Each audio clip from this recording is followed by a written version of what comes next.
Mic check, one, two, three, good. Um, Selamat pagi, Assalamualaikum warahmatullahi wabarakatuh. Selamat datang di minggu ke-10 teori perancangan kota dan morfologi kota. Um, karena ini adalah kelas gabungan, jadi quite a big class ya, kira-kira sekitar 70, hampir 75 mahasiswa dalam kelas ini. Kelas B sekitar 37, kelas C 36, give or take ya, 73 student. Jadi wow, kayak sepertinya ini adalah kelas terbesar yang pernah saya pegang sejak kembali aktif beberapa waktu yang lalu. Anyways, bagi yang barusan bergabung, silahkan mengisi presensi presensi Anda sesuai dengan QR code yang tertera yang terpampang di layar. Kelas B di sebelah kiri layar, kemudian kelas C di sebelah kanan. Minggu ini kita bicara minggu ini saya akan mencoba untuk menjembatani antara minggu pertama sampai ke minggu ke-8, yaitu morfologi kota, dengan minggu ke-9 sampai terakhir, yaitu teori perancangan kota. Jadi saya coba menjembatani antara kedua topik tersebut, dan sekaligus memberikan gambaran mengapa kedua topik yang dulunya adalah dua mata kuliah terpisah kemudian dijadikan satu, um, ke dalam satu mata kuliah. Kalau boleh saya coba sederhanakan sih sebenarnya ya. Um, Perancangan kota dan morfologi kota itu saling membutuhkan sebenarnya. Urban design needs urban morphology, gitu. Mereka adalah dua entitas yang enggak yang sebaiknya tidak dipisahkan begitu. Tapi karena evolusi teori dan evolusi profesi dari perancang kota, ahli morfologi, dan para desainer, arsitek, dan lain sebagainya,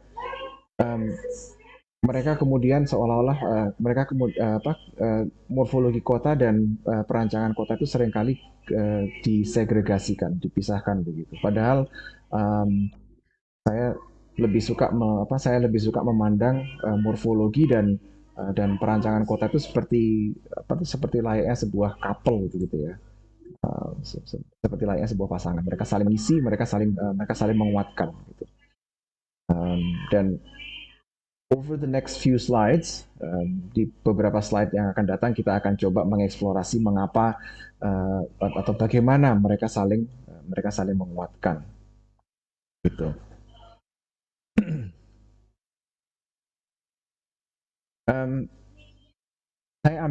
Saya ambil pernyataan ini dari publikasi yang disusun oleh Kaliskan and Marshall. Mereka mengutarakan bahwa perancangan kota yang menciptakan komposisi perkotaan tanpa pemahaman yang baik tentang bentuk dan fungsi perkotaan, maka mereka yang merancang kota dengan pendekatan tanpa eksplorasi konteks dan latar belakang bentuk perkotaan itu, ada potensi gagalnya begitu. Gagal apa? Mereka berpotensi gagal memenuhi, atau mereka berisiko, bukan berpotensi gagal. Mereka berisiko gagal untuk memenuhi potensi penciptaan ruang perkotaan atau tempat place yang berkualitas dibandingkan para perancang kota, para perencana ataupun para arsitek yang mengintegrasikan desain mereka dengan pemahaman morfologis. Pada 8 minggu pertama, kalian berkenalan dengan berbagai macam faktor yang mendorong atau yang mempengaruhi bentuk-bentuk perkotaan. Ada faktor ekonomi di situ, ada sosial budaya, ada politik bahkan, dan ada faktor-faktor fisik seperti seperti topografi, terus kemudian um, up to a certain extent iklim juga turut mempengaruhi. Dan pada porsi morfologi kota, kalian juga diperkenalkan dengan bagaimana bentuk bentuk ruang-ruang perkotaan itu, bentuk fisik ruang-ruang perkotaan itu mempengaruhi kegiatan yang berlangsung di dalamnya. Gitu. Jadi um, kembali ke ini tadi, bentuk perkotaan dan rancangan ruang-ruang perkotaan itu saling berhubungan. Mereka saling membutuhkan, saling menguatkan gitu ya. The cute couple by the way. Um, dan kalau kita bercermin pada 8 minggu pertama, 8 minggu perkuliahan 8 minggu awal itu, maka pernyataan Kaleskan dan Marshall ini sangat-sangatlah masuk akal gitu. Better linkage of urban morphology and urban design produce better places. Di sisi yang lain, lack of integration leads to less successful urbanism. Gitu.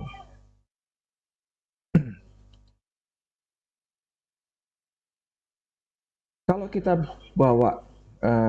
kalau kita coba eksplorasi atau kita coba gali lebih jauh, bagaimana sih morfologi kota itu diterjemahkan atau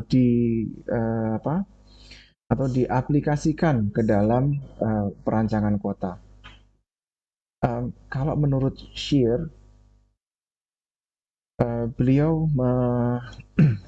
beliau mengusulkan tiga cara morfologi atau teori morfologi atau pengetahuan tentang morfologi kota itu dapat dimanfaatkan ke dalam upaya perancangan ruang-ruang perkotaan. Yang pertama adalah untuk membantu formulasi rencana pengembangan dan arahan-arahan perancangan atau arahan-arahan pengembangan ruang-ruang perkotaan. Itu yang pertama. Yang kedua, barangkali sifatnya lebih normatif begitu. Yang kedua adalah untuk menarik benang merah atau mencari hubungan antara konteks historis, antara masa lampau dan masa kini, dan harapannya makna yang digali dari eksplorasi historis tersebut kemudian bisa dibawa ke masa kini, bahkan mungkin dilanjutkan ke masa depan.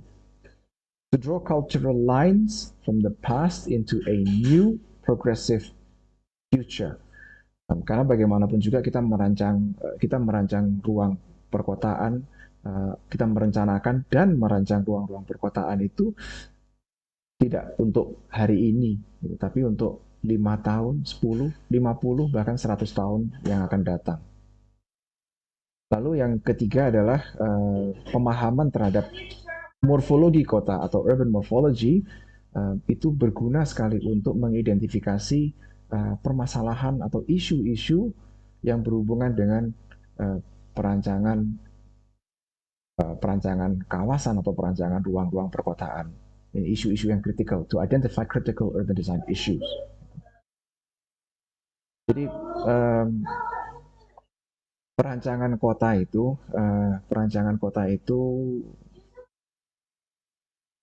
seringkali kita pandang sebagai sebuah kegiatan yang ya sudahlah, pokoknya dia kelihatan, pokoknya dia karena barangkali karena ada kata desainnya di situ, urban design atau perancangan kota. Seringkali kita mengasosiasikan kata-kata desain atau merancang, perancangan apalagi ya, rancangan, perancangan, perancang, dengan dengan hal-hal yang sifatnya estetis. Pokoknya kelihatan cantik begitu. Atau kalau misalnya dia nggak, kalau misalnya dia nggak, kalau misalnya kita tidak terlalu tidak terlalu uh, tidak terlalu menekankan pada sisi estetikanya, kadang-kadang kita memandang sebuah desain atau sebuah rancangan itu sebagai sesuatu yang sangat fungsional. Pokoknya dia berfungsi, nggak peduli tampilannya kayak gimana, ya wis gitu. So, seringkali ada dikotomi seperti itu. Padahal sebenarnya desain atau rancangan, perancangan, merancang, sih betapa kayanya bahasa Indonesia itu ya, dengan imbuhan di depan maupun di belakang gitu. Jadi macam-macam kata itu. Um, Desain itu uh, memiliki makna yang jauh lebih dalam daripada sekedar tampilan atau fungsi gitu. Itu poin nomor kedua, cultural lines. Itu ada makna-makna atau nilai-nilai yang terkandung di dalamnya. Dan dikotomi ini yang tadi saya sampaikan itu, estetika atau fungsi itu adalah apa tip of the iceberg begitu ya. Ada beberapa tantangan tantangan mengintegrasikan atau mengawinkan morfologi dengan teori perancangan kota atau kegiatan merancang kota.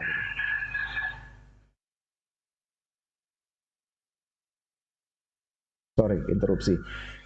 Um, ada tiga uh, permasalahan utama dalam upaya mengawinkan atau mengawinkan morfologi kota dengan perancangan kota. Yang pertama adalah kurangnya perspektif sosio-spasial. Yang kedua adalah big architecture. Big architecture kita nanti akan kupas satu persatu permasalahan ini. Terus yang ketiga adalah two dimensional planning. Um, Coba kita dan ketiga challenge atau ketiga permasalahan ini di ketiga permasalahan ini dikemukakan oleh Kaliskan dan Marshall.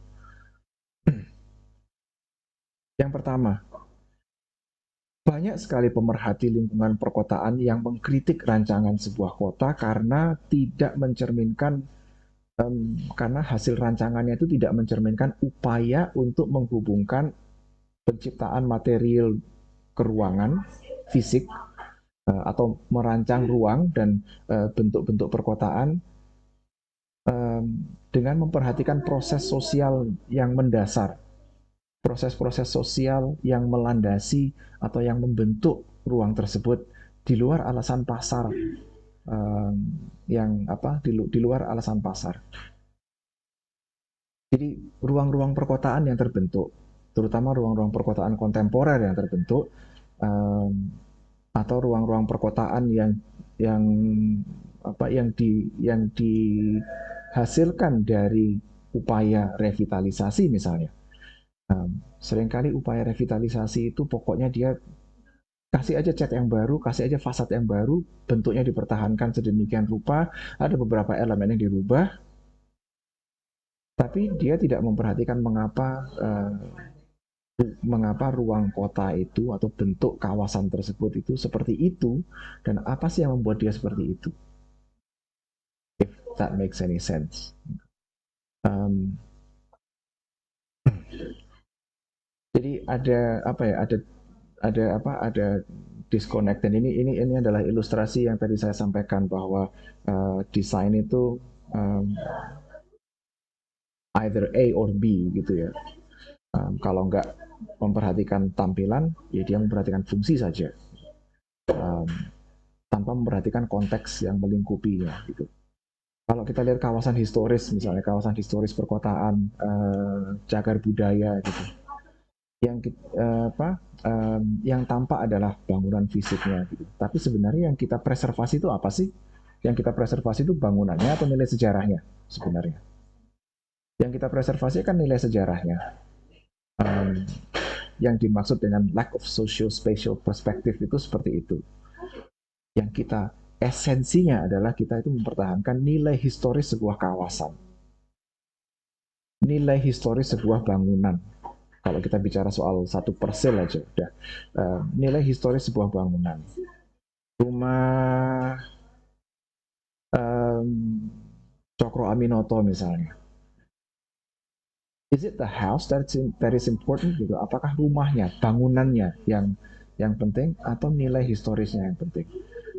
Mengingat rumah tersebut itu banyak yang mirip dengan rumah beliau di kampung di kampung tempat tinggal beliau dulu, banyak sekali rumah-rumah yang seperti itu, tapi yang lainnya dihancurkan, punya beliau yang dipertahankan. it's not about it's not about the house, bukan masalah bangunannya, bukan masalah bahan bangunannya, bukan masalah elemen bangunannya, tapi nilai historisnya itu yang kita pertahankan. Mau dia berubah warnanya sedikit, ya sudah, mau gimana lagi. Tapi toh itu adalah tempat beliau lahir, tumbuh besar, berkeluarga dan lain sebagainya. Dan disitulah tempat beliau berkontribusi berkontribusi terhadap bangsa dan negara dan lain sebagainya. Nilai itu yang kita pertahankan. Dan kita memandang desain atau rancang kota sebagai sebagai hal yang memunculkan estetika atau hal yang mengutamakan fungsi, ya kita nggak dapat nilai historis itu tadi. So, lack of social spatial perspective yang pertama. Lalu tantangan berikutnya adalah big architecture. Tantangan berikutnya ini, big architecture itu adalah pandangan bahwa perancangan kota merupakan arsitektur yang besar. Saya harus mengakui bahwa di awal-awal saya menekuni urban studies atau urbanism, saya sendiri merupakan salah seorang atau individu yang memiliki pandangan seperti ini, bahwa kawasan perkotaan itu tidak lebih dari sekedar karya arsitektur yang besar, yang skalanya lebih besar, gitu ya. Biasanya perspektif ini muncul awalnya mungkin nggak kelihatan, tapi perspektif seperti ini, perspektif big architecture ini muncul ketika kita terlibat di dalam upaya pembangunan kembali atau revitalisasi yang melibatkan komposisi massa bangunan yang masif, yang besar dan monumental. Orang yang memiliki pandangan big architecture cenderung menghadirkan komposisi massa bangunan yang besar, monumental, mixed use, ya, berisi gedung perkantoran bertingkat tinggi dan pengembangan perumahan skala masif. Gitu. I don't know why, tapi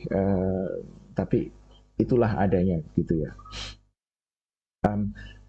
Tapi barangkali slide berikut ini bisa menjelaskan mengapa kok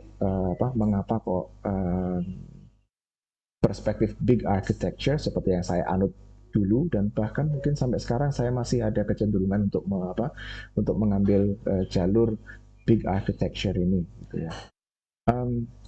Karena ini, kalau kita bandingkan gitu, antara arsitektur dan morfologi, gitu ya, big architecture itu big architecture mendorong penciptaan paket program ruang, dalam tanda kutip, paket program ruang yang masif, yang besar, yang melibatkan intervensi arsitektural, namun intervensi arsitekturalnya biasanya seragam. Kemudian intervensi arsitektural itu memaksa adanya konsolidasi berbagai faktor yang secara kolektif membentuk ruang-ruang perkotaan. Pokoknya ya oke, dia punya nilai historis seperti ini, ya wis. Coba kita hadirkan elemen-elemen yang melambangkan masa itu, gitu ya, yang melambangkan masa lampau untuk mempertahankan nilai historisnya. Gitu. Lagi-lagi dia berhenti sampai di elemennya saja, gitu. Kita coba hadirkan elemen-elemen yang serupa, kita coba hadirkan warna-warna yang serupa, kita coba gunakan bahan-bahan yang serupa dan lain sebagainya. Berhentinya cuma sampai di cuma sampai di permukaan. Dia tidak melihat tidak melihat atau tidak bisa melihat faktor-faktor lain yang turut membentuk kualitas morfologi kota, yang turut membentuk identitas ruang perkotaan gitu ya.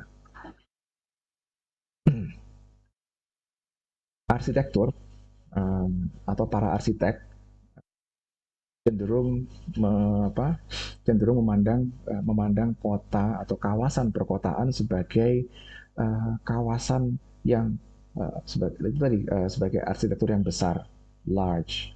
Kemudian kawasan tersebut memiliki fungsi atau memiliki pengguna yang atau dia mewadahi berbagai macam user, berbagai macam pengguna.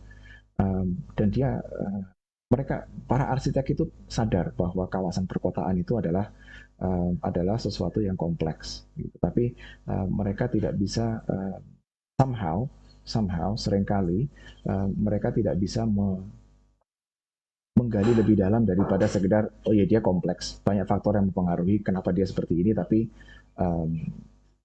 mereka seringkali tidak dapat membayangkan atau tidak dapat grasp, tidak dapat memahami mekanisme-mekanisme di baliknya gitu. Para arsitek itu cenderung berupaya memperbaiki melalui pendekatan urbanism of slickness. Slick kelihatannya lebih kelihatan slick, shiny, new begitu dengan dan menghadirkan bentuk-bentuk yang sifatnya sculptural atau seperti sebuah skulptur, seperti sebuah monumen begitu. Salah satu perspektif yang mempengaruhi atau salah satu mindset yang mempengaruhi poin kedua ini adalah kecenderungan para arsitek atau kecenderungan arsitektur itu sendiri, bukan arsiteknya tapi disiplin arsitektur itu sendiri untuk untuk sedikit melanggar atau membengkokkan peraturan-peraturan yang berlaku atau overriding control. Saya kasih contohnya sebentar lagi. Di sisi yang lain, morfologi perkotaan itu esensinya adalah konservasi, mempertahankan apa yang ada, memperbaiki apa yang ada, memperbaiki atau enhancing apa yang sudah ada. Apa yang berfungsi ya udah itu dipertahankan, apa yang kurang optimal mari kita optimalkan, apa yang buruk mari kita perbaiki. Konservasi dan perspektif seperti itu kemudian membawa kepada adaptability, diadaptasi perkembangan ruang-ruang perkotaan itu diadaptasi atau beradaptasi terhadap perubahan zaman. Jadi nggak serta merta merubah tatanan, nggak serta merta menghadirkan sesuatu yang benar-benar radikal begitu. Kita perlu mengingat bahwa ruang-ruang perkotaan sama seperti ruang-ruang perkotaan atau kota itu adalah organisasi yang sangat kompleks, dan organisasi manapun itu berevolusi perlahan-lahan. Evolusi organisasi itu berlangsung over time dan perlahan. Kalau terlalu drastis maka dia namanya revolusi. Seringkali itu menciptakan friksi dan hasilnya kurang optimal gitu. Dan karena itu morfologi itu memiliki sifat yang loose fit. Ibaratnya kalau kita beli baju, beli celana gitu ya, misalnya ukuran pinggang kita adalah 28, kita beli ukuran 30 untuk mengakomodasi ekspansi misalnya. Takutnya kalau you get what I mean. But loose fit kurang lebih seperti itu. Jadi morfologi beradaptasi dan kita berupaya untuk mengakomodasi kebutuhan-kebutuhan yang berpotensi muncul di masa yang akan datang, dengan menghadirkan ruang-ruang yang adaptable begitu. Kalau arsitektur biasanya right here, right now. Kebutuhan saat ini itu seperti apa.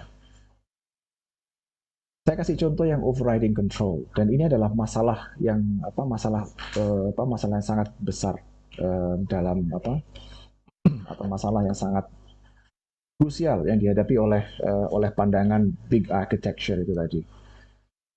Um, Masalahnya big architecture itu adalah pertimbangan terhadap desain ruang perkotaan dari perspektif desain produk atau desain grafis.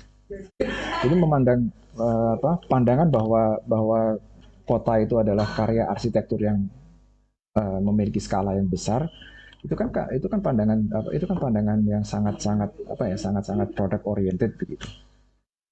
Dan perspektif ini menganggap bentuk perkotaan itu secara sederhana sebagai objek komposit, komposisi, atau mereka melihat bentuk-bentuk perkotaan sebagai pola-pola geometris. Interpretasi dalam desain perkotaan ini terlalu menekankan pada yang realitas yang hanya skin deep, hanya di permukaan saja, realitas yang hanya di permukaan saja. Gitu. Dia mengabaikan kualitas kolektif perkotaan dan kemungkinan kearifan yang muncul dari konteks perkotaan tersebut. Contohnya begini, let's say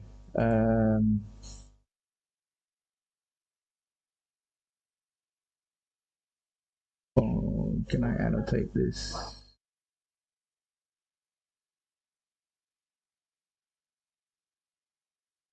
Katakan ini adalah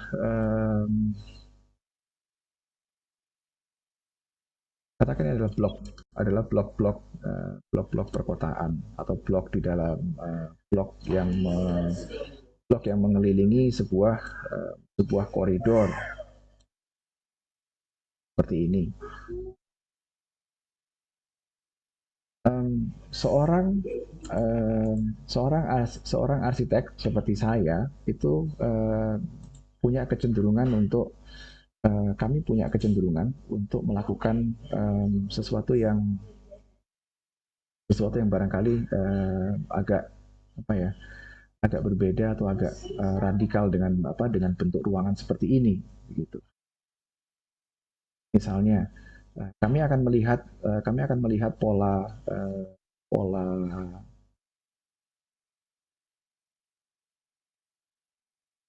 Oke. Kami akan melihat pola ini sebagai sebuah grid. Ya, oke. Kalian juga akan memandangnya sebagai sebuah grid, begitu ya, grid sirkulasi. Terus kemudian kami juga akan mengidentifikasi kemungkinan kemungkinan adanya ruang publik di sini, begitu. Tapi ketika kami diminta untuk mengembangkan, misalnya merevitalisasi, katakan kawasan ini sudah mengalami degradasi dan perlu direvitalisasi, apa yang kemudian muncul dalam benak seorang arsitek? Kami atau seseorang yang memiliki perspektif big architecture itu tadi, kami akan melihat ruangan seperti ini dan kemudian memutuskan, you know what, ini kok kayaknya monotonus ya, kayaknya monoton begitu.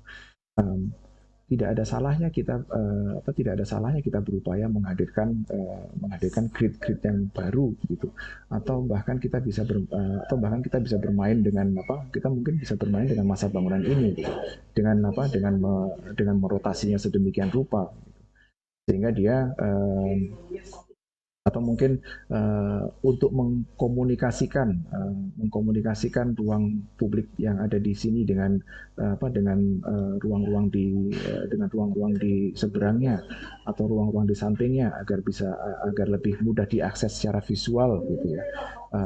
Barangkali kita akan memotong bangunan ini sedemikian rupa, lalu kita akan juga memundurkan setback bangunan ini gitu. Oh, you know what, ini supaya nggak monoton, ini tak miringin aja deh gitu. Ini juga dimiringkan sedemikian rupa dan lain sebagainya. selama modifikasi radikal seperti ini itu tidak menabrak aturan atau tidak menabrak aturan secara terlalu ekstrim begitu ya, maka di dalam konteks di perancangan arsitektur hal-hal seperti ini masih bisa diterima. Tapi tentunya di dalam konteks kalau kita bicara soal morfologi kota yang mengeksplorasi nilai-nilai ekonomis, politis, sosiokultural dan lain sebagainya, maka hal-hal yang ekstrim seperti ini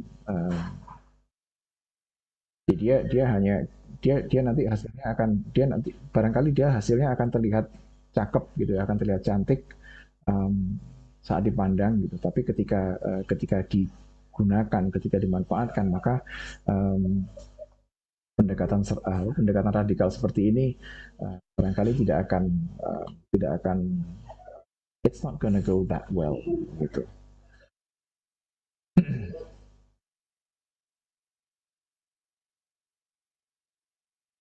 Saya kasih contoh saya kasih contoh aplikasi perspektif big architecture di sini.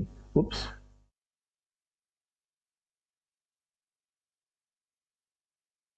Um, Contoh ini adalah sebuah desain dari salah satu biro arsitektur ternama, salah satu biro arsitektur terbesar di dunia, MVRDV. Yang desain ini mereka hasilkan untuk lomba, sebuah lomba ecological master plan untuk Tirana di Albania pada tahun 2008. Ini adalah winning design. Desain ini memenangkan lomba desain kawasan tersebut. Um, tapi to be honest, gitu ya, kalau boleh jujur, look at it. Um, lihatlah konteks yang melingkupi kawasan yang dirancang oleh NVRDV tersebut. Lihatlah bagaimana mereka mereka high rise gitu ya. Ada beberapa high rise building di situ. Mungkin mereka adalah public housing, apartemen rusun, apartemen sewa dan lain sebagainya. Barangkali sebagian juga ada kompleks perkantoran dan lain sebagainya gitu. Tapi coba lihat bagaimana tatanan masa mereka. Bagaimana keteraturan tatanan masa itu dan bagaimana karakter ruang-ruang fisik yang melingkupi desain dari MVRDV tersebut. Kemudian lihatlah desain yang mereka hasilkan.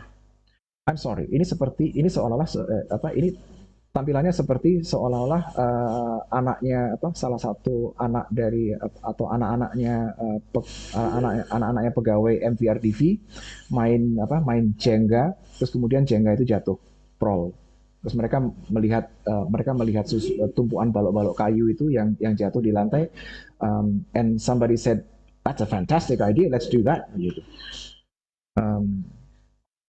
I'm sorry, tapi ini ya itu tadi seperti kita main atau kalau kita main bekel gitu. Habis gundunya dipantulkan pior gitu. Um, yeah, I don't know. Opini saya adalah seperti itu. This is hideous. It's an abomination kalau menurut saya. So, ini adalah ilustrasi dari overriding control ini tadi. Upaya untuk melepaskan diri dari norma-norma yang berlaku.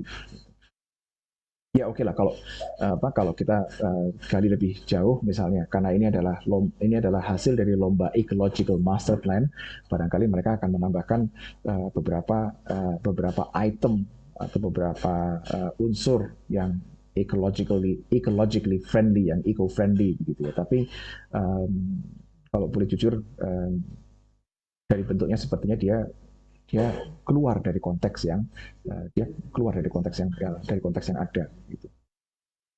Contoh yang lain,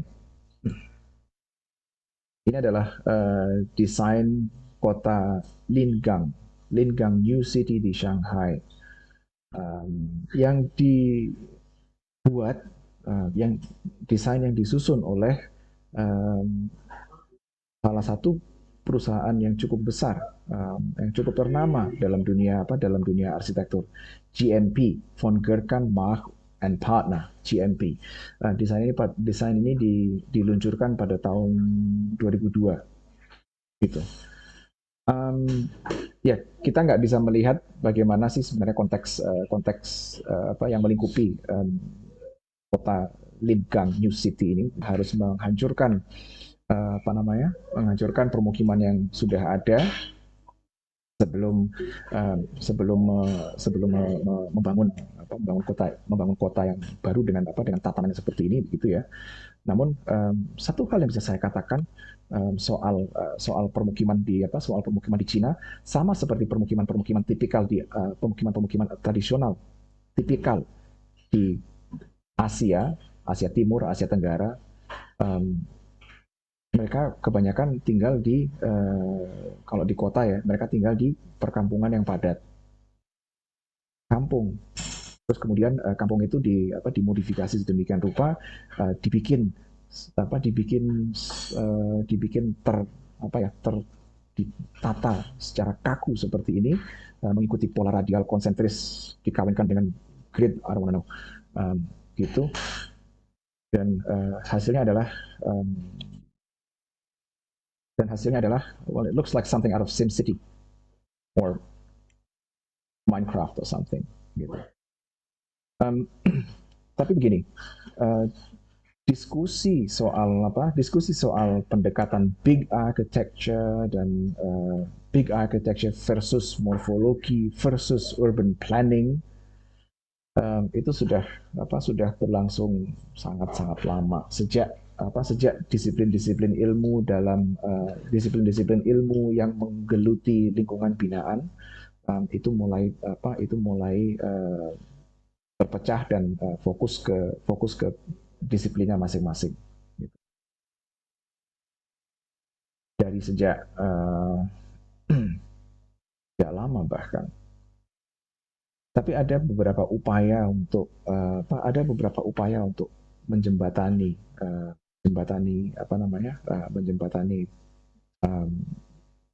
berbagai disiplin ilmu dalam payung yang tergabung dalam payung lingkungan binaan ini. Gitu. Ini contoh contoh upaya redesigning atau mendesain ulang beberapa blok perkotaan di Berlin, dan mereka saya lupa siapa yang membuat coret-coretan ini gitu. Di sini kata-katanya di sini terdapat kata-kata not the Berlin block was wrong but its measures were wrong. Jadi bukan bloknya yang salah gitu, tapi ada yang salah dalam rasionya. Not the apartment to the street was wrong, but the one into the court was wrong. Not the length of the street is ada beberapa komparasi di sini yang konfigurasi pertama too little public space, konfigurasi kedua dan ketiga too much public space. Too much public space berarti waste of public money. Kemungkinan terjadi vandalism dan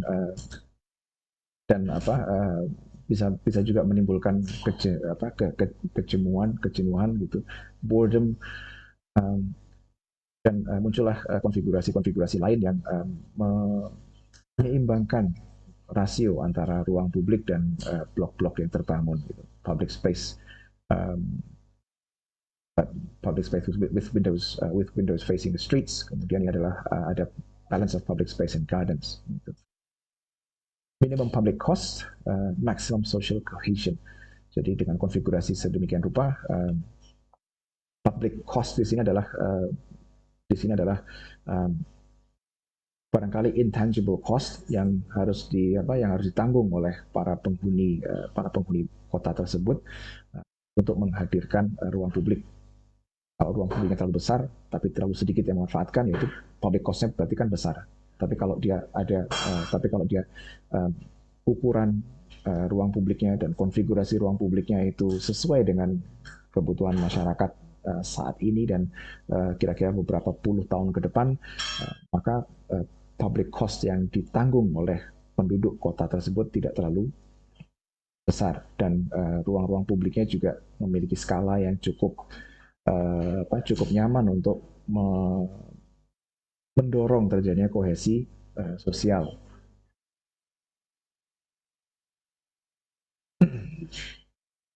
Ada ada contoh-contoh lain, contoh-contoh lain di mana para perancang yang memiliki perspektif big architecture, seperti contohnya Le Corbusier. Le Corbusier di tahun 1930-an banyak sekali merancang kota-kota, tidak hanya di Eropa tapi juga di Asia, khususnya di Asia Selatan, India,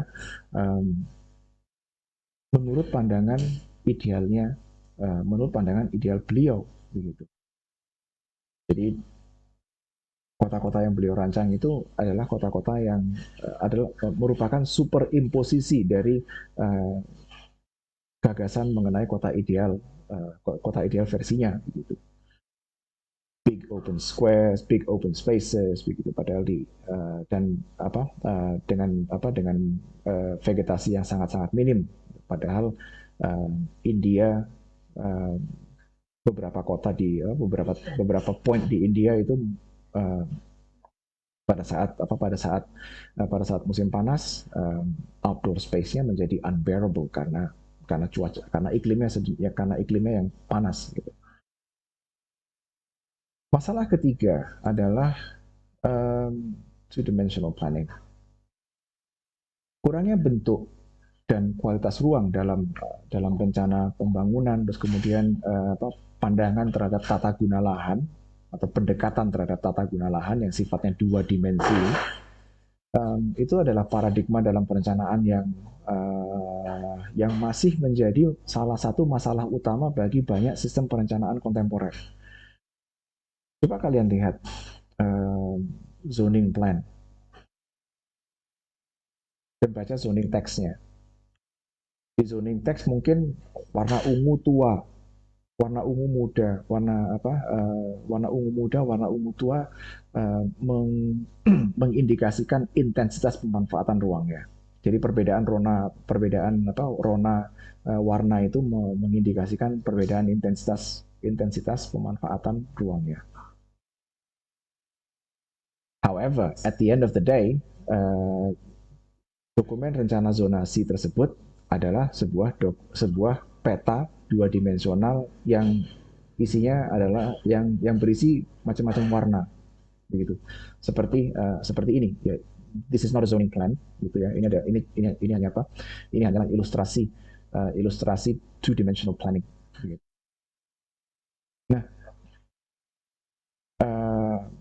kita seringkali menganggap bahwa oh ya udah, zoning plan seperti itu. Toh ada zoning text yang mendampinginya, begitu kan? Ada zoning text yang mendampinginya. Kalau dia mau tahu, kalau ada orang yang pengen tahu berapa lantai ketinggian atau berapa sih maksimal ketinggian bangunan di lahannya yang boleh dia bangun, gitu. Berapa ketinggian maksimal yang boleh dia bangun di lahannya, suruh aja dia baca zoning text. Problem is most people don't read, dan lebih mudah bagi orang untuk melihat sebuah rencana apabila rencana tersebut disajikan dalam bentuk 3 dimensi. Langsung kelihatan ini maksimalnya sekian, maksimal ketinggiannya sekian meter, maksimal ketinggiannya sekian lantai, gitu. Itu bukan hanya masalah di sini, di Indonesia secara umum, tapi juga it's almost everywhere, gitu. Banyak sekali dokumen tata ruangnya kan, rencana zonasi, ada zoning text, terus kemudian turun ke RTBL, rencana tata bangunan dan lingkungan, terus kemudian rencana tata bangunan dan lingkungan itu didetailkan kembali ke dalam UDGL, Urban Design Guidelines. It's just too much information. Itu yang kemudian membuat disconnect terputusnya komunikasi antara perancangan atau perencanaan skala meso dengan skala mikro. Too many layers. Um, dan planning itu kemudian menjadi kegiatan yang sifatnya dua dimensional. Itu awalnya itu berawal dari transformasi awal perencanaan tata ruang yang muncul atau yang memisahkan diri sebagai bidang atau disiplin yang otonom. I think saya kira ini terjadi di era 40-an tahun 50-an barangkali. Perencanaan tata ruang itu kemudian memisahkan diri dari segala kegiatan yang sifatnya adalah desain fisik. Jadi mereka kemudian mengakhiri ketergantungannya pada desain fisik. Transformasi ini membawa perencana tata ruang ke ranah yang lebih dalam daripada ranah-ranah superficial. Kalau desain fisik kan seperti yang saya bilang tadi, dia hanya permukaannya aja gitu. Dan transformasi perspektif dan keputusan untuk memisahkan perencanaan tata ruang dengan desain fisik membawa perencanaan tata ruang ke ranah yang lebih dalam, mengeksplorasi faktor-faktor ekonomi yang mempengaruhi pembentukan ruang kota, kemudian dan juga menggali permasalahan-permasalahan yang berhubungan dengan hukum dan regulasi, ada unsur politisnya di dalam situ dan lain sebagainya. Akhirnya perencanaan tata ruang itu kaya, memang sangat kaya, banyak yang diurusi, gitu. Banyak pihak yang kepentingannya harus diwadahi dan lain sebagainya. Jauh dari dunia desain fisik yang hanya melihat dimensi panjang lebar tinggi kedalaman, butuhnya luas berapa dan lain sebagainya. Itu jauh berbeda. Tapi ya transformasi ini, keputusan untuk memisahkan perencanaan tata ruang dengan desain fisik ini mengakibatkan terputusnya perencanaan tata ruang dengan teori-teori normatif bentuk perkotaan dan desain fisik.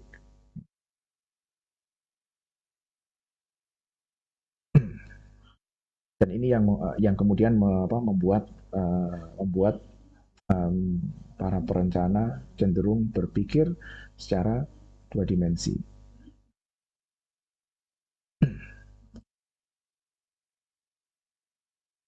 Tapi bukan berarti sepanjang sejarah perkembangan atau tumbuh kembangnya ilmu ilmu tata ruang dan bina lingkungan itu tidak ada upaya untuk menyambungkan desain fisik dan tata ruang. Unsur-unsur morfologi kota itu sudah berulang kali diakomodasi ke dalam perancangan kota, ke dalam perencanaan kota. Salah satunya adalah melalui Form Based Code atau FBC. FBC ini pertama kali diperkenalkan di Amerika Serikat oleh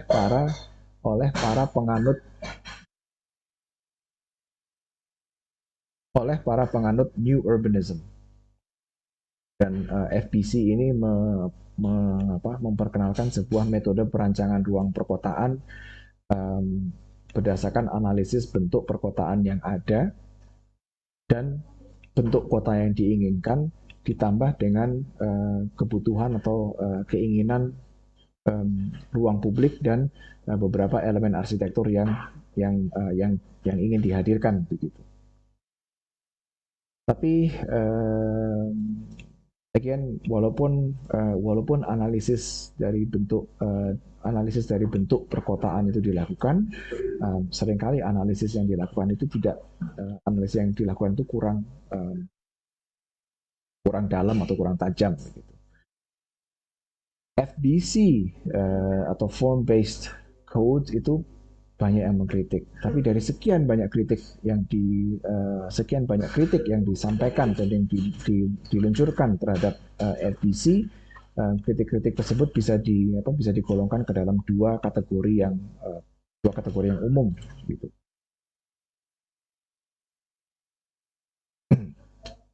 FBC atau form based codes cocok untuk diaplikasikan di dalam skala perumahan, skala komersial kecil, dan barangkali skala kelembagaan. Kelembagaan di sini misalnya kelembagaan di sini adalah upayanya untuk mengakomodasi peraturan atau regulasi dan lain sebagainya. Skala pemikiran seperti ini sesuai untuk sebuah persil atau barangkali satu atau dua blok kota. Tapi dia bermasalah dalam penerapannya yang terbatas untuk lanskap perkotaan yang lebih luas. Jadi FBC kalau kita coba tarik, kalau kita menerapkan FBC, kemudian kita coba tarik benang merahnya ke dalam konteks ruang kota yang lebih luas, dia sulit kita sulit untuk menarik benang merahnya gitu. Sehingga dia dikenal dengan tissue level intervention atau kembali lagi ke permukaan. Kode-kode yang diterapkan itu fokus pada tingkat lingkungan atau neighborhood. Kadang-kadang kode tersebut juga terlalu terpaku pada elemen-elemen perancangan, pada ruas jalan tertentu. Barangkali juga fasad bangunan, pemuka bangunan, tissue level intervention itu tadi. Sehingga dia tidak bisa berkaitan dengan skala kota secara utuh. FBC juga mengabaikan evolusi ruang-ruang perkotaan yang berubah seiring berjalannya waktu. Padahal pemahaman terhadap faktor-faktor pendorong perubahan tersebut adalah kunci dari keberhasilan desain ruang perkotaan. Walaupun FBC sudah berupaya untuk mengakomodasi historical context atau cultural context, tapi tetap dia tidak bisa pendekatan ini tidak bisa lepas dari kecenderungannya untuk fokus pada tingkat lingkungan atau neighborhood. Kalian akan merasakan ini ketika nanti beralih ke praktek perancangan kota di tahun yang akan datang, di tahun depan gitu. Karena kalian akan berurusan dengan skala kawasan perkotaan. Jadi entah itu 1 atau 2 blok kota atau sebuah koridor. Kalian akan sangat-sangat fokus pada koridor tersebut, dan seringkali ini yang saya sering mengingatkan kepada teman-teman atau kakak tingkat kalian yang sekarang mengambil praktek perancangan kota. Jangan lupa yang kawasan studi yang sudah kalian pilih itu bagaimana interaksinya dengan kota secara keseluruhan. Misalnya ngambil koridor Jalan Raja Wali. Oh, ini adalah kawasan heritage, cagar budaya dan lain sebagainya. Iya, oke, cagar budaya, tapi bagaimana kawasan tersebut berkomunikasi dengan bagian kota yang lainnya? Bagaimana keterhubungannya? Bagaimana kontribusinya terhadap kota secara keseluruhan, bagaimana kawasan cagar budaya tersebut turut membentuk identitas kota dan lain sebagainya. Dia udah mandek di satu kawasan itu aja. Is that something wrong? Tidak, itu adalah kepekaan seperti itu. Itu tidak bisa muncul secara langsung, tapi itu diasah seiring dengan berjalannya waktu, seiring dengan berkembangnya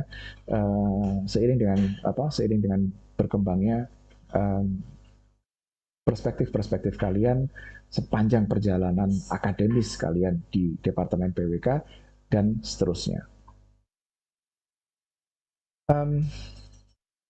To be honest, kita memiliki kecenderungan untuk berperilaku layaknya seorang master planner atau master architect, dan itu wajar.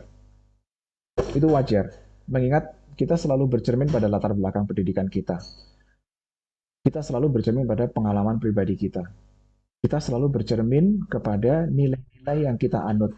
Entah itu nilai-nilai kultural, entah itu nilai-nilai religius, entah itu nilai-nilai whatever lah. Gitu. Semua nilai-nilai yang kita anut. Para ahli morfologi perkotaan seringkali lebih banyak fokus terhadap skala dan bentuk kota, dan tradisi-tradisi pembentukan kota, serta aspek-aspek atau nilai-nilai historis. Sampai sekarang saya kira sedikit sekali peneliti dan praktisi yang mengeksplorasi skala yang jauh lebih luas seperti skala lanskap metropolitan kontemporer. Fokusnya di satu titik, kemudian dia udah digali satu titik itu aja. Tapi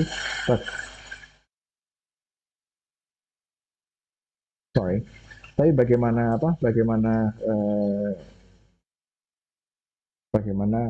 titik tersebut kemudian mempengaruhi kota secara keseluruhan, it's a different story. Dan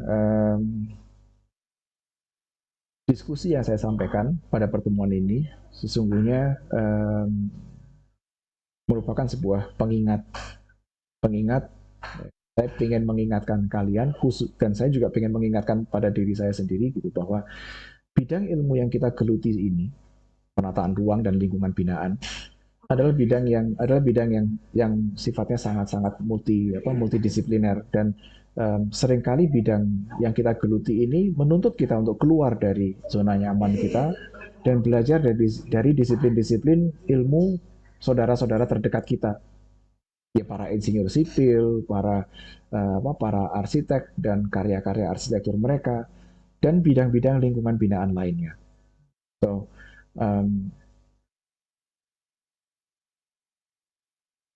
begitulah. Minggu lalu saya memberikan kalian sebuah bacaan tentang perancangan kota, An Introduction to Urban Design, karangannya Watson. Sekarang coba kita bahas beberapa poin yang saya simpulkan dari konten yang kalian unggah di Padlet.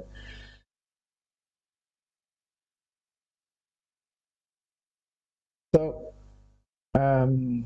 kalau saya kalau saya buka layar Padlet itu secara keseluruhan, tampilannya kira-kira seperti ini. It's awesome. Dia seperti dia seperti skyline sebuah kota. Cocok dengan latar belakangnya sebenarnya ya. Gitu. Dan Padlet kita itu berisi 168 post dari 67 kontributor.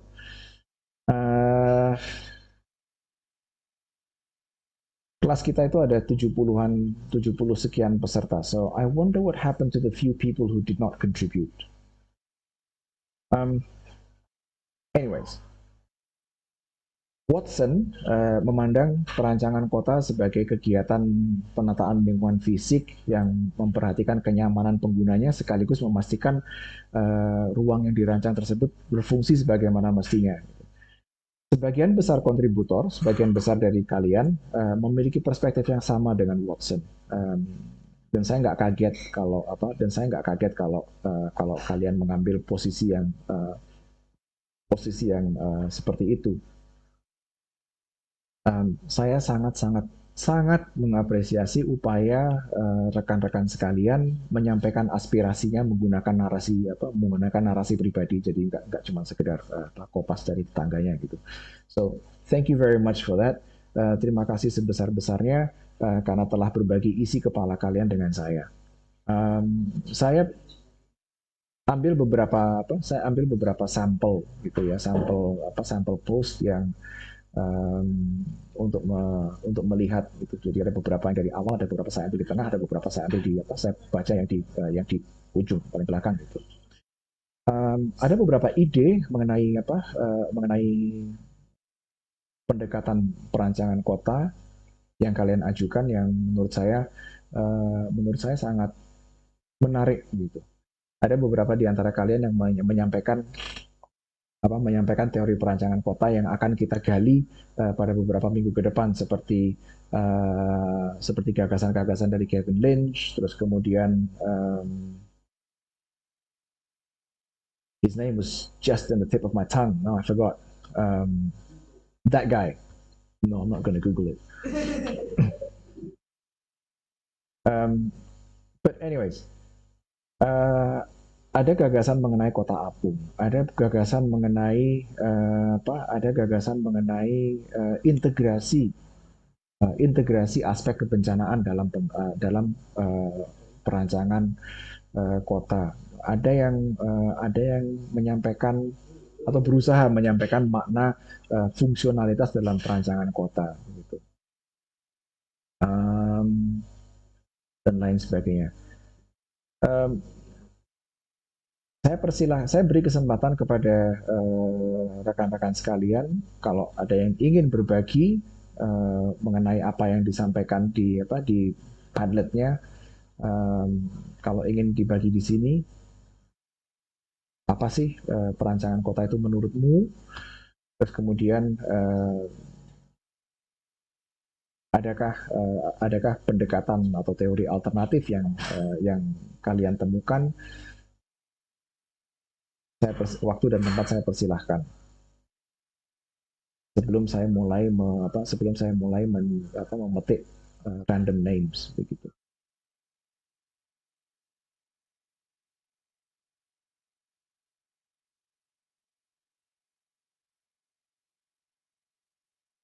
Ada yang mau berbagi?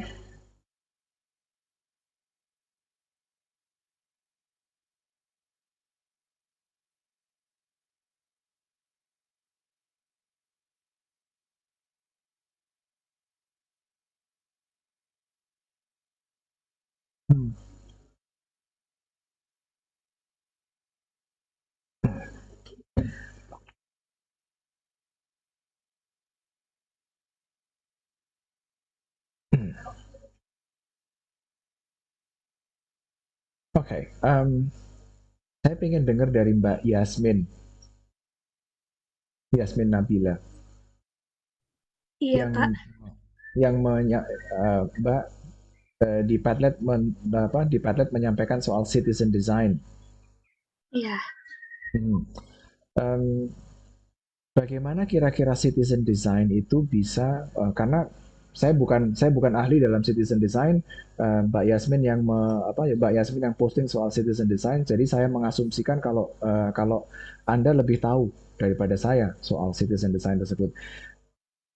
Kira-kira bagaimana citizen design itu dapat membantu mengatasi 3 permasalahan tadi yang saya sebutkan, perspektif sosiospasial, big architecture, serta two dimensional planning dalam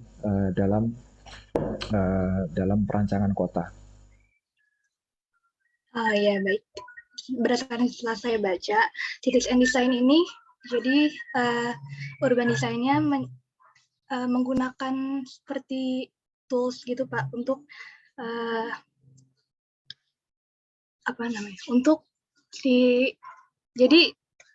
jadi tuh si urban designer-nya ini dia juga mengikut sertakan masyarakat, jadi untuk diimplementasikan kepada masyarakat sendiri supaya bisa cocok seperti itu. Terus juga nanti diharapkan dengan menggunakan active design tools ini dapat kesimpulan-kesimpulan yang bisa menjadi cara-cara diharapkan memberikan cara-cara efektif untuk membuat kota menjadi lebih responsif gitu, Pak. Bisa jadi warga lokal dan non-expert itu bisa mengekspresikan ide mereka untuk lingkungan sekitar ataupun rumah. Sehingga diharapkan nanti hasil perancangan kota ini sesuai dengan masyarakat dan tentunya bisa meningkatkan rasa nyaman, nilai estetika dan fungsi tetap dapat, dan memberikan feedback positif terhadap hasil perencanaan kotanya. Seperti itu, Pak. Tapi kalau saya baca ini, jadi ini belum diimplementasikan karena ini masih rancangan gitu, Pak. Jadi belum ada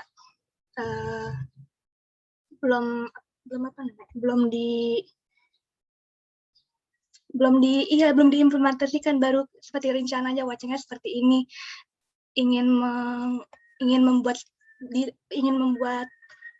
tools baru gitu untuk mempermudah desain kota, seperti itu, Pak. Oke, terima kasih atas penjelasannya. Jadi pelibatan masyarakat, pelibatan masyarakat di dalam proses di dalam proses pembentukan ruang kota, khususnya kalau proses pembentukan itu melibatkan intervensi desain atau intervensi arsitektural, maka pelibatan masyarakat uh, atau community engagement melalui citizen design um, paling tidak mengatasi permasalahan perspektif sosiospasial karena karena perancang kota dalam hal ini perancang kota itu memposisikan dirinya bukan sebagai sorry, bukan sebagai master planner gitu. Dia memposisikan dirinya sebagai fasilitator. Ide dan okay, ide atau gagasan dan solusi yang dihasilkan itu berawal dari grassroots begitu. Itu berasal dari masyarakat setempat, berasal dari penduduk setempat, berasal dari orang-orang atau pihak-pihak yang secara langsung memiliki kepentingan terhadap kawasan tersebut begitu, baik itu sebagai user, sebagai penghuni dan lain sebagainya. Yeah, that's awesome. Citizen design.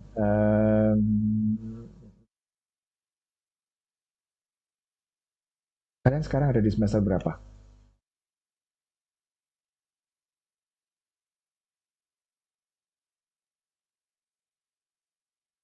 Saya mau menjawab 3 atau 4? Bisa dijawab Pak, semester 3 Pak. Oke, semester 3, terima kasih. Um, Berarti belum mana ya, belum dapat pengembangan masyarakat. Oke, citizen design dan upaya-upaya intervensi serupa, bukan intervensi, dan upaya-upaya engagement serupa um, itu akan kalian eksplorasi di dalam pengembangan masyarakat. Dan saya kira citizen design ini juga citizen design ini sifatnya bukan hanya memfasilitasi, tapi sekaligus empowering atau memberdayakan masyarakat setempat dalam mencari solusinya. Gitu. Solusinya bukan dari kita, bukan dari para planner, bukan dari para desainer gitu. Kita nggak ngapa-ngapain, kita cuman mengkonsolidasi, kita cuman memfasilitasi saja. Okay, so it should be interesting.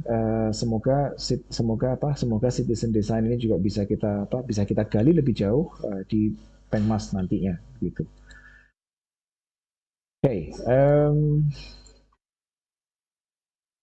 terus ada lagi yang mau berbagi?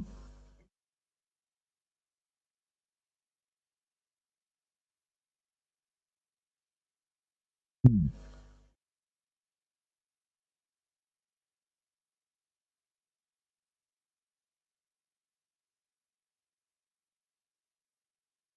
Oh,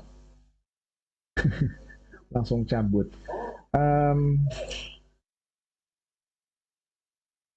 Saya pengen dengar dari Mbak Kotronida. Ada nggak?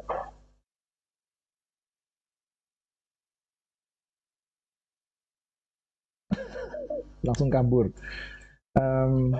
Oke. Okay.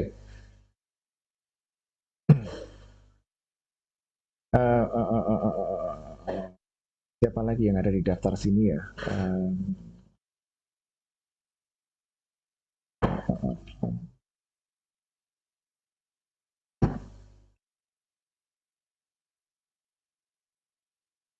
Mas Alfi Aldibani.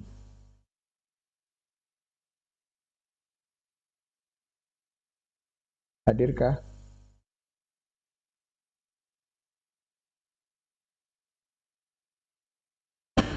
Oke, saya kira hadir tapi not in front of the screen at the moment. Terus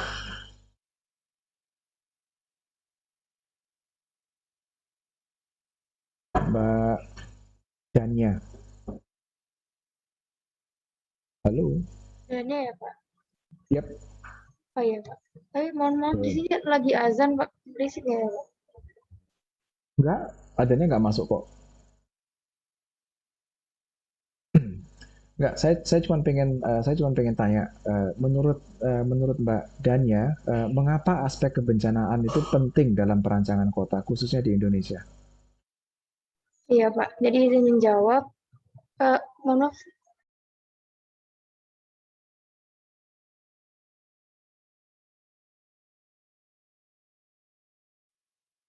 Oke, nggak apa-apa, kita pause sejenak untuk supaya sampai adanya selesai. Bentar.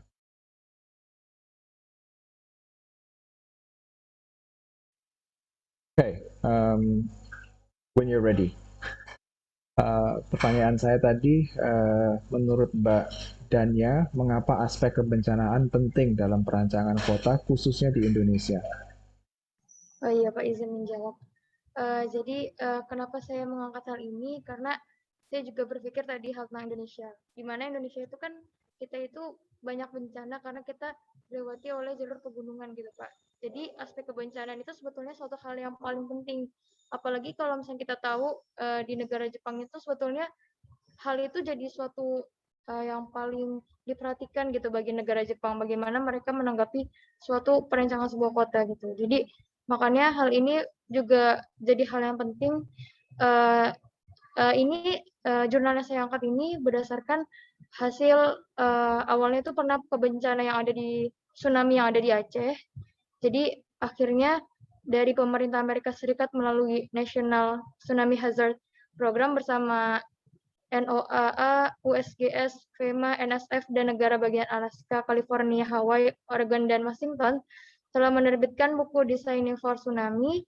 Ada 7 Principles for Planning and Designing. Jadi yang pertama itu ada kita itu disuruh kenali risiko bencana. Intinya sih kalau saya rangkum sedikit gitu. Jadi kalau bisa pembangunan itu tuh lebih diatur lagi daerah-daerah yang tadinya memang buat tsunami lebih baik dijadikan daerah yang ruang terbuka strateginya dan rancang bangunan yang dimana bisa mengurangi kerusakan yang akan terjadi di masa mendatang lagi gitu. Jadi lindungi juga pembangunan yang telah ada dari kerugian tsunami dengan membangun kembali perencanaan dan pemanfaatan kembali dan jadinya ketika itu juga ada pencegahan khusus dalam mengatur dan merancang infrastruktur dan fasilitas utama untuk mengurangi suatu kerusakan gitu. Seperti itu, Pak.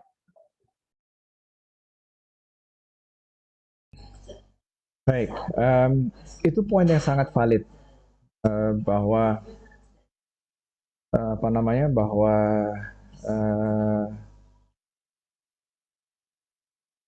bahwa secara geografis posisi negara kita itu memang sebagian dilalui oleh lingkaran api sih. Terus kemudian kita juga ada beberapa bagian dari Indonesia yang memang memiliki risiko tsunami, ada yang punya risiko gempa, dan ada beberapa tempat yang memiliki risiko kebakaran hutan dan lahan. Katanya apa itu karhutla gitu. Dan itu semua punya pendekatan yang berbeda-beda. Kalau tsunami tadi memaksimalkan ruang terbuka untuk meminimalisir kerusakan fisik gitu ya, kerusakan fisik perkotaan dan meminimalisir meminimalisir korban jiwa. Um, saya kira kalau pendekatannya pendekatan-pendekatan kebencanaan yang sifatnya engineering atau engineering approach, pendekatan secara engineering itu sebenarnya mudah dilakukan. Kenali resikonya, ya, kenali resikomu, kenali karakteristik daerahmu, dan kita tinggal menyesuaikan cara kita membangun, konfigurasi ruang kita dan lain sebagainya berdasarkan hasil-hasil identifikasi itu tadi. Yang sulit kalau di dalam kebencanaan itu adalah raising awareness atau menimbulkan kesadaran. Menimbulkan kesadaran uh, terhadap bencana bagi orang lokal atau kepada orang lokal itu gampang karena mereka sudah tahu daerahnya sendiri. Yang sulit adalah pendatang. Kota-kota kita, kota-kota besar kita itu bisa dikatakan adalah melting pot, tempat bertemunya orang-orang lokal juga, maksudnya orang-orang dari Indonesia tapi dari berbagai kota lain. Mereka memiliki latar belakang budaya dan nilai-nilai yang lain. Gitu. Dan para pendatang inilah yang seringkali tidak menyadari atau belum berkenalan dengan belum kenal dengan konteks mereka yang baru dan mereka yang patut kita jaring, khususnya kalau kita meminjam pendekatan citizen design tadi yang dibagi oleh Mbak Yasmin gitu. Ya, kebencanaan adalah aspek yang sangat-sangat krusial, tapi tidak hanya dalam hal bagaimana kita merespon, tapi juga bagaimana kita mengantisipasi bencana yang akan datang dan tentunya bagaimana kita bisa membangun kembali lebih baik daripada sebelumnya jika bencana tersebut melanda begitu. Oke, terima kasih banyak atas telah berbagi isi kepala dengan kita semua di pagi hari ini. Saya telah mengunggah dua artikel di dalam Classroom, lebih tepatnya di dalam folder yang bernama Supplementary Resources. Kalisken and Marshall dan Brenda Shear, keduanya mendiskusikan tentang bagaimana urban morphology and urban design bisa disambungkan begitu. Oke, saya tampilkan kembali QR code untuk mengisi daftar hadir, baik untuk kelas B maupun kelas C. Saya beri couple of seconds bagi teman-teman yang tadi belum sempat scanning QR code untuk menandai kehadiran mereka.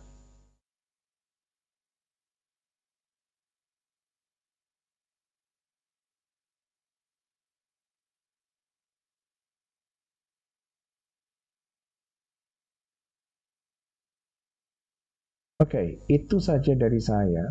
Tapi saya persilahkan kalau ada yang ingin bertanya atau berkomentar tentang apa yang disampaikan atau tentang penyelenggaraan perkuliahan ini. Silakan Mas Renaldi.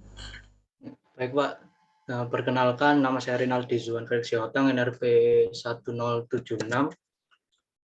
Sebelumnya saya ingin bertanya Pak, berdasarkan jurnal yang saya baca Pak, tulisannya El Rahman, profesor dari Ainsem University gitu Pak, urban design ini sangat dipengaruhi oleh aspek urban planning dan juga urban policy. Kemudian Ali Madanipur itu kalau nggak salah namanya mengklasifikasikan stakeholder yang terlibat dalam decision making itu hanya regulator, producer, dan juga user. Sedangkan si urban designer ini tidak memiliki tidak memiliki peran dalam pengambilan keputusan. Nah, jadi permasalahan di sini kan terlihat bahwa urban design belum memiliki proper knowledge gitu Pak, yang bisa mempengaruhi decision making secara efektif. Lalu, kemudian yang saya ingin tanyakan, bagaimana menurut Bapak mengembangkan ilmu dari urban design ini agar bisa mempengaruhi decision making tadi, mempengaruhi dari segi urban planning-nya dan juga urban policy, sehingga timbul feedback gitu Pak dari ketiga ranah ini. Sekian Pak, terima kasih. Itu pertanyaan yang saya tunggu-tunggu. Karena yang saya sampaikan dari awal sampai sesi diskusi tadi adalah dikotomi antara perancang kota, kemudian dikotomi antara atau segregasi antara ilmu rancang kota, morfologi, arsitektur dan lain sebagainya gitu. Betul sekali kalau perancang kota atau urban designer itu sebenarnya tidak memiliki power untuk mempengaruhi decision making. Sebenarnya seorang planner pun itu juga tidak memiliki power untuk mempengaruhi decision making. Yang bisa dilakukan oleh para desainer, para planner adalah untuk memberikan rekomendasi. Saya belajar saya memperoleh pelajaran ini itu the hard way begitu ya. Waktu dulu masih berpraktek sebagai seorang arsitek, yang bisa saya lakukan adalah berupaya untuk mempengaruhi klien agar mau mengikuti rekomendasi saya. Tapi kalau klien itu bilang enggak, ya sudah, mau diapain lagi gitu. Urban designer, saya kira sejauh yang saya ketahui dan sejauh pengalaman saya mendikte jawaban saya ini mirip dengan profesi arsitek itu tadi. Kita mengumpulkan data soal objek yang akan kita rancang, soal kawasan perkotaan yang akan kita rancang. Kita berkomunikasi dengan para stakeholder yang akan memanfaatkan ruang tersebut. Entah itu klien kita ya, project owner atau klien kalau di arsitektur, kalau di dalam urban planning dan urban design, ya, stakeholdernya adalah masyarakat yang berkepentingan langsung, para decision maker, pemerintah, khususnya perwakilan pemerintah kota dan lain sebagainya, dan beberapa stakeholder lain yang banyak sekali ragamnya gitu. Tugas kita sebagai desainer, planner, sebagai arsitek itu adalah mengambil data dari itu semua, kita collect datanya, kita rumuskan sedemikian rupa, dan desain yang kita hasilkan itu sebenarnya bukan blueprint, bukan cetak biru. Nanti jadi kayak gini, enggak. Desain yang kita hasilkan, iterasi pertama adalah rekomendasi kita. Baiknya seperti ini. Keputusannya ada di siapa? Keputusannya ada di para stakeholder itu tadi. Kurang begini, kurang begitu dan lain sebagainya. Kita revisi kembali untuk menghadirkan iterasi kedua. Kayak gini. Yang kita lakukan itu sebenarnya hanya merevisi kemudian menyampaikan iterasi dari kebutuhan dan kepentingan para stakeholder ini tadi. Tapi kita tidak punya power untuk memutuskan bagusnya begini. Enggak, kita hanya bisa merekomendasikan. Keputusan atau kapasitas untuk melakukan decision making secara absolut, menurut saya itu terjadi di era awal abad ke-20, khususnya di tahun 1920-1930-an, setelah Perang Dunia Pertama, sebelum Perang Dunia Kedua. Contohnya Le Corbusier itu tadi, beliau seorang arsitek. Beliau seorang arsitek dan self-proclaimed urbanist begitu ya, yang merancang kota secara masif gitu. Dan rancangan beliau itu diadopsi oleh banyak sekali oleh beberapa kota gitu. Itulah masanya di mana seorang desainer, seorang arsitek, seorang planner itu memiliki kekuatan untuk mengambil decision begitu, untuk membuat decision making gitu. Kalau sekarang kita lebih kalau sekarang profesi kita ini lebih kepada fasilitator untuk mendorong terjadinya citizen design itu tadi. Contoh, um, saya sekarang sedang menyusun proposal dengan teman-teman di departemen dan melibatkan rekan-rekan lain dari departemen informatika, lingkungan dan sebagainya. Um, yang ingin kita lakukan adalah mengembangkan model transportasi berkelanjutan di Kota Surabaya, khususnya transportasi publik begitu. Tapi kita dalam pengembangan model tersebut kita melibatkan pihak-pihak lain, pihak-pihak yang langsung bersinggungan dengan transportasi di Surabaya. Ya, dari OPD ada, dari dinas pendidikan juga kita libatkan dalam situ, dalam upaya kita itu. Kemudian komunitas transportasi atau forum transportasi Kota Surabaya dan banyak pihak-pihak yang lain. Kok dinas pendidikan gitu ya, mungkin yang beleset itu adalah itu. Kalau yang lainnya oke lah, forum transportasi, OPD, kan ada Dishub, ada PU, ada dan lain sebagainya. Kok dinas pendidikan? Well, dinas pendidikan juga memegang peran penting dalam pengembangan dalam upaya pengembangan model transportasi ini tadi. Karena mereka lah yang bertugas untuk mendidik generasi selanjutnya. Jangan pakai kendaraan pribadi, lebih baik pakai kendaraan umum, lebih baik pakai kendaraan non motorized dan lain sebagainya. Itu ilustrasinya seperti itu. So dinas pendidikan juga punya peran yang sangat krusial dalam membentuk mentalitas mobilitas perkotaan. Tugas kita sebagai apa? Yaitu tadi membuat model, kemudian kita menyajikan iterasi model tersebut kepada para stakeholder. Mereka nanti yang akan memberikan feedback dan lain sebagainya. Gitu. So kapasitas untuk mengambil keputusan, ya kita bisa memiliki kapasitas untuk mengambil keputusan kalau kita adalah salah satu dari stakeholder itu tadi. Ya, kita kerja di pemerintahan atau kita kerja di atau kita terlibat dalam forum atau lembaga-lembaga masyarakat dan lain sebagainya. Itu disitulah kita punya power untuk melakukan decision making. Kalau sebagai planner sendiri, nah menurut saya enggak gitu.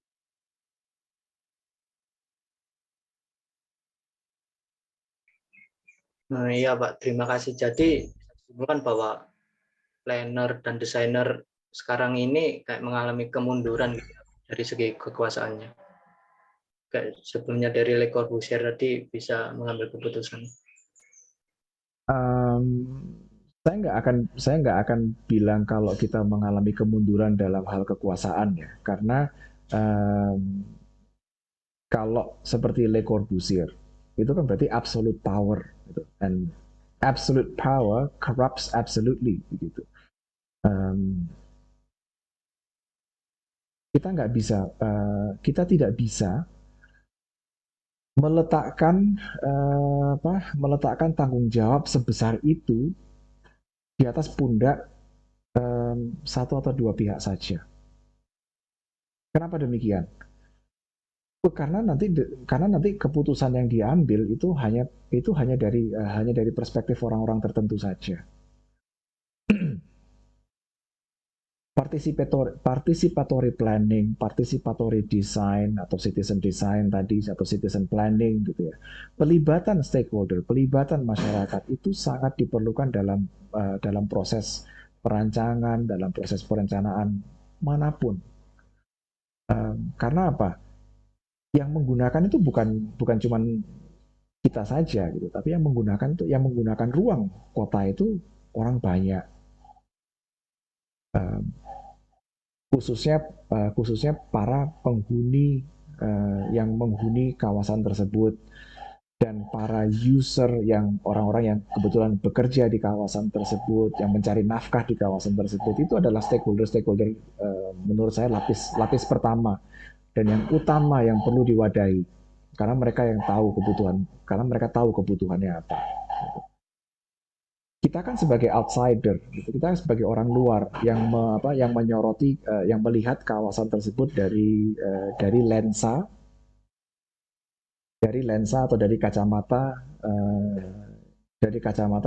yang ada macam-macam filternya itu tadi. Filternya adalah latar belakang pendidikan kita, nilai-nilai yang kita anut, pengalaman kerja dan lain sebagainya. Itu semua mempengaruhi filter lensa kita gitu. Dan kalau keputusan itu diambil oleh kita, ya keputusan itu akan diambil berdasarkan lensa kacamata kita tadi, bukan berdasarkan kebutuhan real penduduk dan user gitu. Jadi kita kalau dibilang mengalami kemunduran dalam hal kekuasaan, mungkin seharusnya dari awal kita tidak punya kekuasaan tersebut. Kekuasaan itu tetap pada para stakeholder. Kita hanya memfasilitasi, gitu. Kita hanya memfasilitasi dan seringkali peran kita adalah untuk memberdayakan para stakeholder itu tadi, empowering them, gitu. Bukannya kita yang empowering ourselves, tapi kita justru empowering them.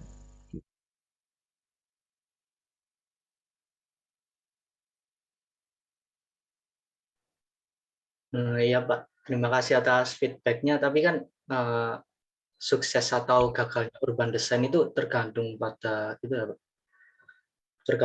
keputusan yang diambil oleh stakeholder tadi loh. Saya agak bingung aja sih.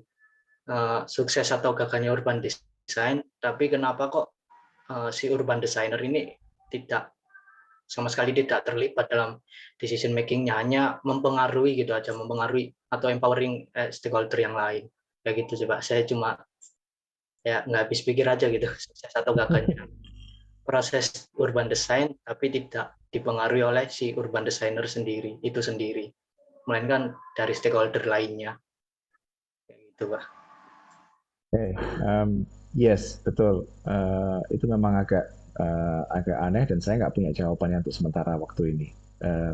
Barangkali seiring dengan berjalannya waktu perkuliahan kita dan berjalannya karir akademik Mas Renaldi dan kawan-kawan di departemen PWK, kita bisa sama-sama mencari jawabannya begitu.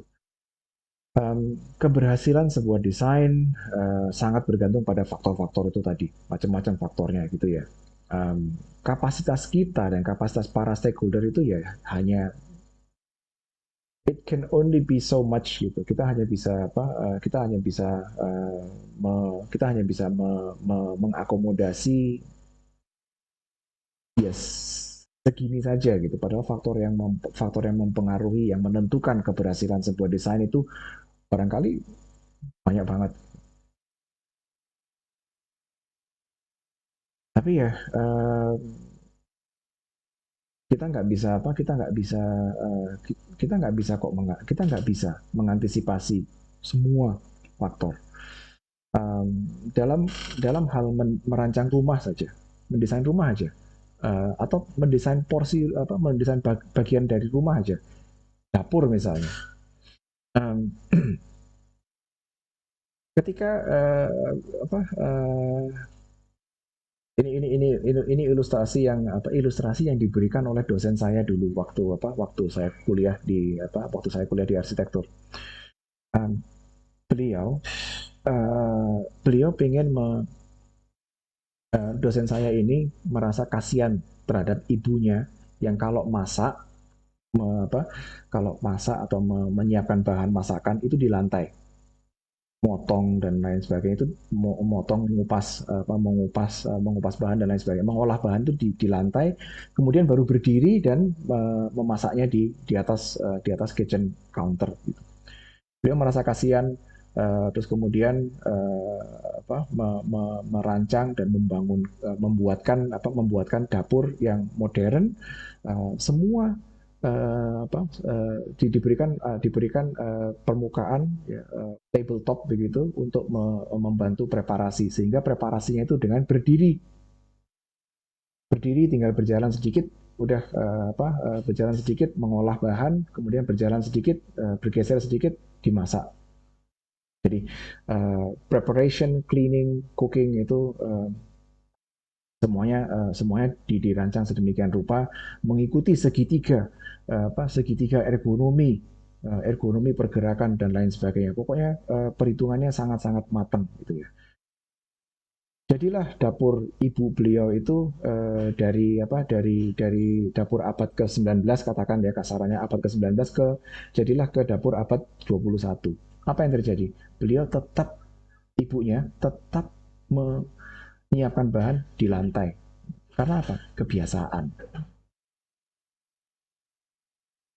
Stakeholder-nya itu adalah ibunya.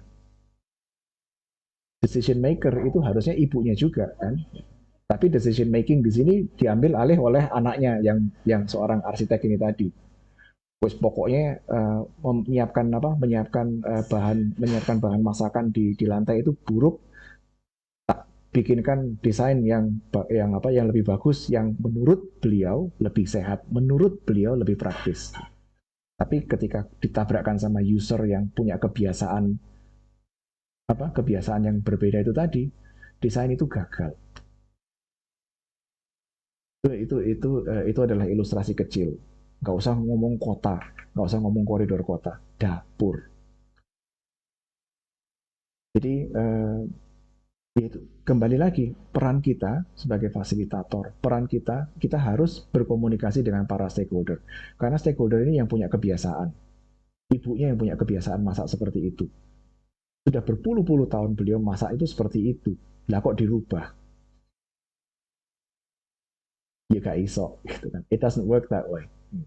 Jadi kembali lagi, keputusan tetap berada di stakeholder. Kekuasaan itu memang seharusnya tidak berada di tangan kita. Kekuasaan itu tetap pada stakeholder. Semoga ilustrasi itu tadi bisa sedikit membawa Mas Renaldi dan kawan-kawan kepada atau selangkah lebih dekat kepada jawaban yang dicari.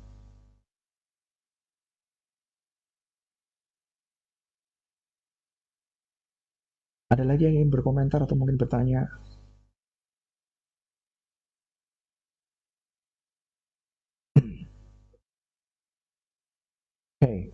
Kalau tidak ada, tadi sebelum kelas ada yang WA saya soal penyelenggaraan kelas gabungan, jadwal penyelenggaraan kelas gabungan.